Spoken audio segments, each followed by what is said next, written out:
em relação aos espíritos que estão em óvulos congelados.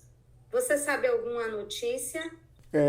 A gente tem alguma literatura, Maristela, apesar de não ter uma literatura farta sobre o assunto, o que a gente sabe, Joana de Ângeles em Dias Gloriosos aborda, Viana de Carvalho em Atualidade do Pensamento Espírita, uma obra de perguntas e respostas muito boa, que tem uma parte sobre embriões congelados. O que a gente sabe é o seguinte: como a reencarnação acontece a partir da fecundação, portanto, a partir do momento, o termo que Kardec usa é concepção, né? Porque era o termo da embriologia da época de Kardec. Depois, aí ficou na dúvida: concepção é fecundação ou é anidação? É o momento da fecundação, o momento em que o óvulo fecundado se desprende, cai, né, na parede uterina, né? Hoje já está solucionado pelo controle universal do ensino dos espíritos. O próprio André Luiz assim se manifesta, dizendo que a concepção é a fecundação, ou seja, no momento da fecundação há um espírito vinculado ali. Portanto, a reencarnação começa, embora não se completa, a partir da fecundação. Qualquer ato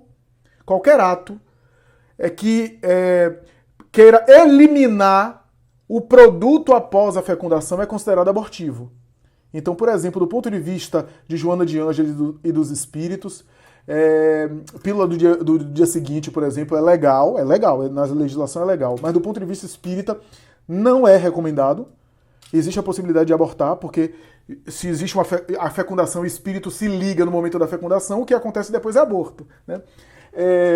Como também alguns dispositivos intrauterinos do passado, alguns DIUs, eu não sei os de hoje. Alguns ginecologistas defendem que alguns DIUs de hoje impedem a fecundação, até porque alguns são espermicidas, né, liberam hormônios, mas aqueles DIUs do passado, da década de 70 e 80, de cobre principalmente, né, fecundava, caía o óvulo, e aí o óvulo era morto pelo cobre, que era liberado depois. Então, nesse sentido, é considerado abortivo também.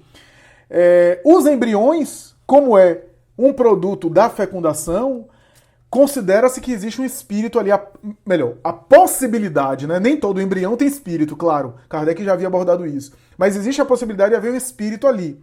Então, aí entra numa questão seríssima, que a gente ainda não tem solução, que é o que é que faz com esses embriões congelados.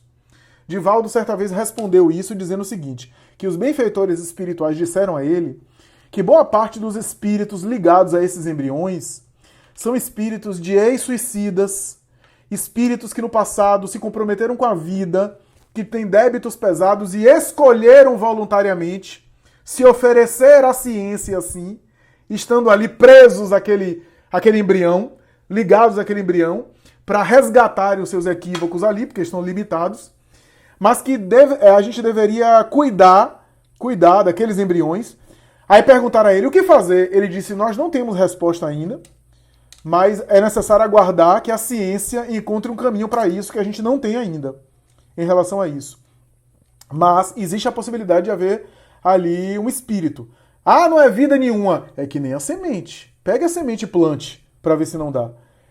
Então, bote um embrião no útero para ver se pode dar ou não dá. Então, existe a possibilidade de ali haver um espírito, sim.